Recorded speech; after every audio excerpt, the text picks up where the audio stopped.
ঘরে বসে আপনি চাইলে আপনার ভূমি উন্নয়ন কর পরিশোধ করতে পারবেন। কিভাবে করবেন সেটা আজকের ভিডিওতে A to Z আপনাকে দেখানোর চেষ্টা করব। মূল ভিডিওতে যাওয়ার আগে রিকোয়েস্ট করব ভিডিওটিতে লাইক দিয়ে ভিডিওর পরবর্তী অংশটুকু কন্টিনিউ করবেন। ভূমি উন্নয়ন কর দেওয়ার জন্য আপনি আপনার মোবাইল ফোন কিংবা কম্পিউটার থেকে যেকোনো একটি ব্রাউজার ওপেন করবেন। ব্রাউজার ওপেন করার পর URL বারে টাইপ করবেন land.gov.bd। এই ওয়েবসাইটটিতে আসার পর দেখতে পারবেন আপনার সামনে ঠিক এরকম একটা ইন্টারফেস চলে আসবে। নিচে দেখতে পারবেন মিউটেশন, ভূমি উন্নয়ন কর, এরকম ডিজিটাল সেবাগুলোর অপশন এখানে পেয়ে যাবেন। শুরুতে আপনাকে যে কাজটি করতে হবে, এখানে দেখতে পারবেন একটা লগইন নামের অপশন রয়েছে। এই অপশনটিতে ক্লিক করে এখান থেকে রেজিস্ট্রেশন করতে হবে। যদি আপনার অ্যাকাউন্ট না থাকে রেজিস্ট্রেশন করবেন, আর যদি অ্যাকাউন্ট থাকে তাহলে লগইন লেখাতে ক্লিক করে লগইন করবেন। রেজিস্ট্রেশন করার জন্য এখান থেকে রেজিস্ট্রেশন লেখাতে ক্লিক করবেন। তারপর এখান থেকে নাগরিক অবলিক সংস্থা নামের এই অপশনটিতে ক্লিক করবেন। দেখতে পারবেন আপনাদেরকে LSG ওয়েবসাইটে নিয়ে আসবে। এইখানে আপনি আপনার মোবাইল ফোন এবং ইমেল অ্যাড্রেস দিয়ে অ্যাকাউন্ট করতে পারবেন। এখানে আপনি মোবাইল ফোন দিয়ে করতে চাইলে শুরুতে এখানে আপনার নাম লিখবেন জাতীয় পরিচয়পত্র অনুযায়ী। তারপর এখানে আপনার মোবাইল নাম্বারটা দিবেন। মোবাইল নাম্বার দেওয়ার পর অ্যাজ ইট ইজ এইখানে আপনি আপনার যে ক্যাপচা কোডটা এখানে দেখতে পারবেন, সেম টু সেম ভাবে আপনি এটা টাইপ করে দিয়ে সাবমিট করুন লেখাতে ক্লিক করবেন। তাহলেই দেখতে পারবেন পরবর্তী স্টেপে আপনাকে ওটিপি দিতে বলবে। ওটিপি দিয়ে দেবেন। ওটিপি দেওয়ার পর আপনাকে পাসওয়ার্ড দিতে বলবে। পাসওয়ার্ড সেট করে দিলে আপনার অ্যাকাউন্ট তৈরি হয়ে যাবে। অ্যাকাউন্ট তৈরি হয়ে গেলে আপনি লগইন করুন লেখাতে ক্লিক করবেন এবং এইখানে লগইন ইন্টারফেস আসলে এই জায়গাটিতে আপনি যেই মোবাইল নাম্বার দিয়ে রেজিস্ট্রেশন করলেন সেই মোবাইল নাম্বার দিবেন এবং এখানে সেই পাসওয়ার্ডটা দিবেন যে পাসওয়ার্ড দিয়ে রেজিস্ট্রেশন করলেন। তারপরে এখানে যে ক্যাপচা কোডটা থাকবে অ্যাজ ইট ইজ আপনি এখানে টাইপ করে দিবেন। টাইপ করে দিয়ে লগইন করুন। এই লেখাটিতে ক্লিক করলেই আপনার অ্যাকাউন্টে লগইন হয়ে যাবে। আপনার অ্যাকাউন্টে লগইন হয়ে গেলে আপনার সামনে ঠিক এরকম একটা ইন্টারফেস চলে আসবে। দেখতে পাচ্ছেন আমার প্রোফাইল এখানে 100% দেওয়া আছে। আপনি চাইলে এখান থেকে আমার প্রোফাইল এই লেখাটিতে ক্লিক করবেন। আমার প্রোফাইলে ক্লিক করে এইখান থেকে আপনি আপনার জাতীয় পরিচয়পত্র দিয়ে আপনার প্রোফাইলটিকে ভেরিফাই করে নেবেন এবং প্রোফাইল আপডেট করুন এই লেখাটিতে ক্লিক করে আপনি আপনার প্রোফাইলটাকে আপডেট করে নেবেন। তারপর এখান থেকে ড্যাশবোর্ডে চলে আসবেন। ড্যাশবোর্ডে আসার পর দেখতে পারবেন এখানে ভূমি উন্নয়ন কর রয়েছে। আপনি এখান থেকে ভূমি উন্নয়ন কর এই লেখাটিতে ক্লিক করবেন। ভূমি উন্নয়ন কর লেখাটিতে ক্লিক করলে দেখতে পারবেন আপনার সামনে ঠিক এরকম একটা ইন্টারফেস চলে আসবে। আপনি এখান থেকে শুরুতে ড্যাশবোর্ডে চলে আসবেন।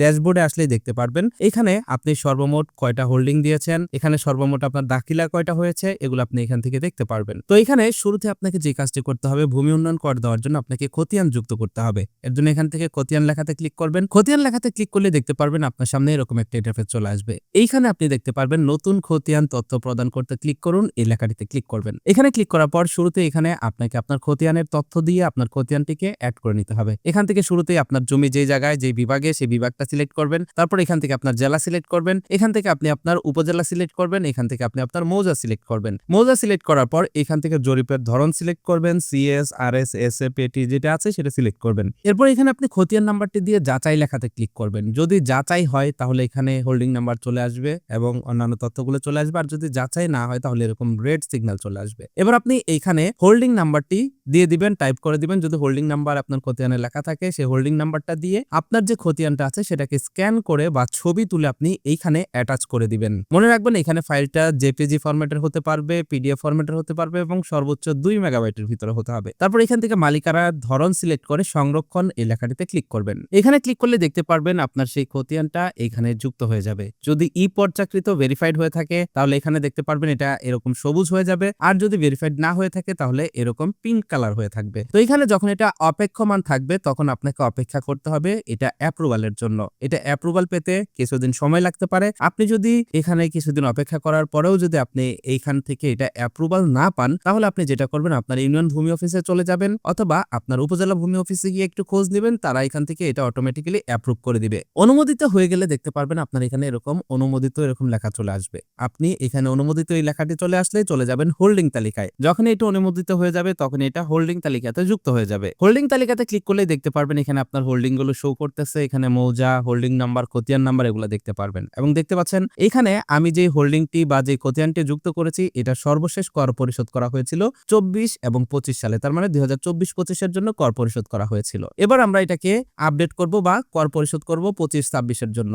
এখানে দেখতে পারবেন একটা আই বাটন রয়েছে, আপনি আই বাটনে প্রেস করবেন। আই বাটনে প্রেস করলে দেখতে পারবেন আপনার সামনে ঠিক এরকম একটা ইন্টারফেস চলে আসবে। এখানে দেখতে পারবেন জেলা, উপজেলা, মৌজা সকল কিছু চলে আসছে। এখানে মালিকের নাম দেখতে পারবেন, মালিকের পিতার নাম, মোবাইল নাম্বার এগুলো দেখতে পারবেন। এরপর আপনি যেটা করবেন এইখানে দেখতে পারবেন সর্বমোট কত টাকা আপনার বাকি আছে সেটা এখানে শো করবে। এখান থেকে আপনি পেমেন্ট করার জন্য এই পেমেন্ট এই অপশনটিতে ক্লিক করবেন। এখানে ক্লিক করলে দেখতে পারবেন আপনার সামনে এরকম একটা ইন্টারফেস চলে আসবে। এখানে দেখুন বলা হয়েছে ভূমি উন্নয়ন কর প্রদান করার পর দাখিলা না পেলে অনুগ্রহপূর্বক আপনার অ্যাকাউন্টের পেমেন্ট রিকনসিলেশন মেনুতে ক্লিক করে দাখিলা গ্রহণ করুন। তার মানে যদি আপনি এখানে পেমেন্ট করার পরেও আপনার এইখানে পেমেন্টটি সম্পূর্ণ না হয় তাহলে আপনি এইখান থেকে পেমেন্ট রিকনসিলেশন থেকে কিন্তু আপনার দাখিলাটাকে আপনাকে ডাউনলোড করে নিতে হবে। এবার আপনি এখান থেকে ই পেমেন্ট করুন এই লেখাটিতে ক্লিক করবেন। এখানে ক্লিক করলে দেখতে পারবেন এখানে উপায়, নগদ, রকেট, এ চালান, ওটিসি চালান এগুলো রয়েছে। এখান থেকে আপনি যে মাধ্যমে পেমেন্ট করবেন সেই মাধ্যমটি সিলেক্ট করে দিবেন। তো আমি এখান থেকে বিকাশের মাধ্যমে পেমেন্ট করব, বিকাশ সিলেক্ট করলাম এবং পরবর্তী লেখাতে ক্লিক করলাম। এবার এখান থেকে ওকেতে প্রেস করবেন, দেখতে পারবেন বিকাশের গেটওয়ে ওপেন হয়ে গেছে। বিকাশের গেটওয়ে ওপেন হয়ে গেলে এখানে আপনি আপনার বিকাশ নাম্বারটা দিবেন এবং কনফার্ম লেখাতে প্রেস করবেন। কনফার্মে প্রেস করলে দেখতে পারবেন আপনার বিকাশ নাম্বারে ওটিপি চলে গেছে, সেই ওটিপিটি আপনাকে এখানে দিয়ে দিতে হবে। ওটিপি দিয়ে কনফার্ম লেখাতে ক্লিক করবেন এবং এখানে বিকাশের পিন নাম্বারটা দিয়ে কনফার্ম লেখাতে ক্লিক করে দিবেন। দেখতে পারবেন ভেরিফিকেশন সাকসেসফুল হয়ে যাবে এবং আপনার বিকাশ থেকে টাকা কেটে নেওয়া হবে। এবার আপনি দেখতে পারবেন আপনার সামনে ঠিক এরকম একটা ফর্ম চলে আসবে। এবার আপনাকে এইটা ডাউনলোড করে নিতে হবে। এটা হচ্ছে আপনার কর পরিশোধের রসিদ বা খাজনার রসিদ যেটাকে বলে। আপনি এখান থেকে এই প্রিন্ট লেখাটিতে ক্লিক করবেন, প্রিন্ট লেখাটিতে ক্লিক করে এটা প্রিন্ট করে নেবেন অথবা এটা আপনি কম্পিউটারে সেভ করে রাখবেন। পরবর্তীতে যখন আপনি এই রসিদটি ডাউনলোড করতে চাইবেন তখন আপনি এইখান থেকে দেখতে পারবেন একটা অপশন রয়েছে দাখিলা নামের, আপনি দাখিলা লেখাতে ক্লিক করবেন। দাখিলা লেখাতে ক্লিক করলে দেখতে পারবেন এখানে মৌজার নাম, দাখিলা নাম্বার এবং এখান থেকে দেখতে পারবেন তারিখ চলে আসছে। এটা হচ্ছে লেটেস্ট তারিখ। তো আপনি এইখান থেকে যে বিবরণ লেখাতে ক্লিক করলেই কিন্তু এই রসিদটা পেয়ে যাবেন এবং পরবর্তীতে এই রসিদটা ডাউনলোড করতে চাইলে এখান থেকে কিন্তু করতে পারবেন। এটাই হলো আপনার ভূমি উন্নয়ন কর পরিশোধের অনলাইন প্রসেস। তো এটাই ছিল আজকের ভিডিও। আশা করছি এই ভিডিওটি দেখে আপনি ভূমি উন্নয়ন কর পরিশোধ করতে পারবেন ঘরে বসেই মোবাইল ফোন কিংবা কম্পিউটারের মাধ্যমে। ভিডিওটি ভালো লাগলে বন্ধুদের মধ্যে শেয়ার করবেন এবং আমাদের এই চ্যানেলটি সাবস্ক্রাইব করে পাশের নোটিফিকেশন বেলটি অন করে রাখবেন। That's it for now. Take care. Bye by.